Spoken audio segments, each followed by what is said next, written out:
Yo, what's up YouTube? I'm Max, and this is my affirmation video from a book I've been copying called The Power of Now by Eckhart Tolle. I've basically written the book here verbatim. I'm just repeating it back to myself. And like I said, this is my affirmation video, my affirmation journal. All my videos are the same thing. I just repeat the same process and I just listen to myself talk. And the section we're on now is Past Pain, Dissolving the Pain Body. Now, as long as you're unable to access the power of now, every emotional pain that you experience leaves behind a residue of pain that lives on in you. It merges with pain from the past, which has already been there, and becomes lodged in your mind and body. This, of course, includes the pain and is suffered as a child by the unconsciousness of the world in which you were born.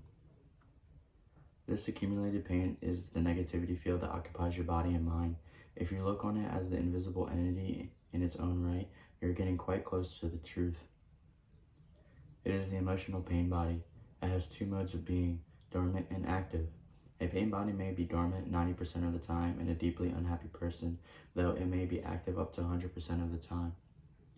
Some people live almost entirely through their pain body, while others may experience it only in certain situations, such as intimate relationships or situations linked with past loss or abandonment or physical or emotional hurt, and so on. And anything can trigger it, particularly if it resonates with pain pattern from the past, excuse me, when it is ready to be awakened from its dormant stage, even though a thought and an innocent remark made by someone close to you can activate it. Some pain bodies are obnoxious but relatively harmless, for example, like a child who won't stop whining. Others are vicious and destructive monsters, true demons. Some are physically violent. Many are emotionally violent. Some will attack people who are close to you, while others may attack you, their host. Thoughts are feelings you have about your life, and when it becomes deeply negative and self-destructive. Illness and accidents are often created in this way. Some pain bodies drive their hosts to suicide. And when you think about it, you knew a person when they suddenly confronted you by this alien nasty creature. For the first time, you're in for quite a shock. However, it is more important to observe in yourself than in someone else. Out for any sign of unhappiness in yourself in whatever form, and maybe awakening the awakening pain body. This can take a form of irritation, impatience, somber mood, a desire to hurt, anger, rage, depression, a need to have some drama in your relationship, and so on. Catch it in the moment, it awakens from the dormant state. The pain body wants to survive, just like every other entity in existence. And it can only survive if it gets to you unconsciously and you identify yourself with it. It can then rise up and take you over and become you and live through you. It needs to get its food through you. It will feed on any experience that resonates with its own kind of energy, anything that creates further pain in whatever form: anger, destructiveness, hatred, grief, emotional drama, violence, and illness. So the pain body, when it has taken you over, will create a situation in your life that reflects back its own energy frequency for it to feed on. Pain can only feed on pain. Pain cannot feed on joy. It finds it quite indigestible.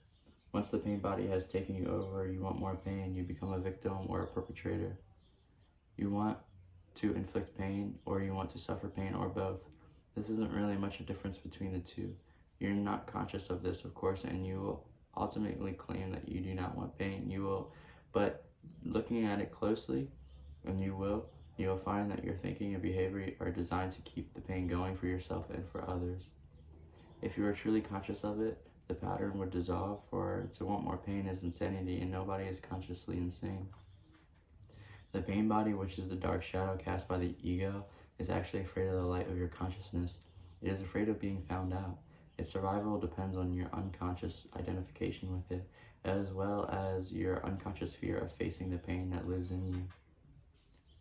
But if you do not face it, if you do not bring the light of your consciousness into the pain, you will be forced to relive it again and again. The pain body may seem to you like a dangerous monster that you cannot bear to look at, but I assure you that it is an insubstantial phantom that cannot prevail against the power of your presence. Some spiritual teachings state that all pain is ultimately an illusion, and this is true. Do you want to experience pain for the rest of your life and keep saying that this is all an illusion? Do that When? Does that free and from pain? What are we concerned with while it is here that you can realize the truth as we make it on our own experience? So the pain body doesn't want you to observe it directly and see it for what it is. The moment you observe it, feel its energy feel within you, and take the attention into the identification, it is broken. A higher dimension of consciousness come in. I call it presence. You are now the witness or the watcher of the pain body. This means it cannot use you anymore by pretending to be you, and it can no longer replenish itself through you. You have found your own innermost strength. You have access to the power of now. What happens to the pain body when you become conscious enough to break our identification with it? Unconsciousness creates it. Consciousness transmutes it into itself. St. Paul expressed this universal principle beautifully. Everything is shown up by being exposed to the light, and whatever is exposed to the light becomes light itself. Just as you cannot fight the darkness, you cannot fight the pain body. Trying to do so would create inner conflict and thus further pain. Watching it is enough. Watching it implies accepting it as part of what it is at the moment. The pain body consists of trapped life energy that has split off in your total energy field and has temporarily become autonomous through the unnatural process of mind identification. It has turned in on itself and become anti-life, like an animal trying to devour its own tail. Like an animal trying to devour its own tail, why would you do that to our civilization? Just becomes such a life destructiveness. But even the life destructive forces are still life energy. When you start to disidentify and become the watcher, the pain body will continue to operate for a while and will try to trick you into identifying with it again. Although you are no longer energizing it through the identification, it has a certain momentum, just like a spinning wheel that will keep turning for a while even when it's no longer being propelled. At this stage, it may also create physical aches and pains in different parts of the body, but they won't last. Stay present, stay conscious. Be ever alert of your guardian, your inner space. You need to be present enough to be able to watch the pain body directly and feel its energy. It cannot control your thinking. The moment your thinking is aligned with the energy field of the pain body, you're identified with it again, feeding it with your thoughts. For example, if anger is the predominant energy vibration of the pain body, and you think angry thoughts dwelling in what someone did to you or what you're going to do to him or her, then you have become unconscious, and the pain body has become you. Where there is anger, there is always pain underneath, or when a dark mood comes upon and you start getting into a negative mind pattern and thinking how dreadful your life is, your thinking has become aligned with the pain body, and you have become unconscious and vulnerable to the pain body's attack. Unconscious, the way that I use the word here, means to be identified with some mental or emotional pattern. It implies a complete absence of the watcher. Sustained conscious attention severs the link between the pain body and your thought processes and brings about the process of transmutation. It is as if the pain becomes the fuel for the flame of your consciousness, which then burns more brightly as a result. This is the meaning of ancient art of alchemy, the transmutation of metal into gold, of suffering into consciousness. The split within is healed, and you become whole again.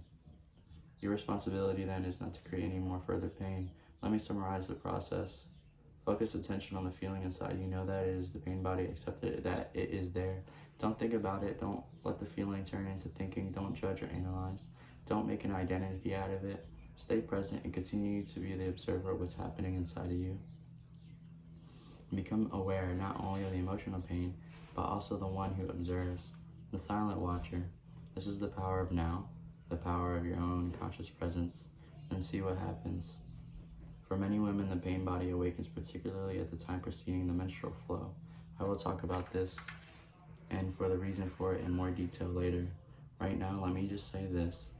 If you're able to stay alert and present in the time and watch whatever you feel within rather than be taken over by it, affords an opportunity for the most powerful spiritual practice, and a rapid transmutation of all past pain becomes possible.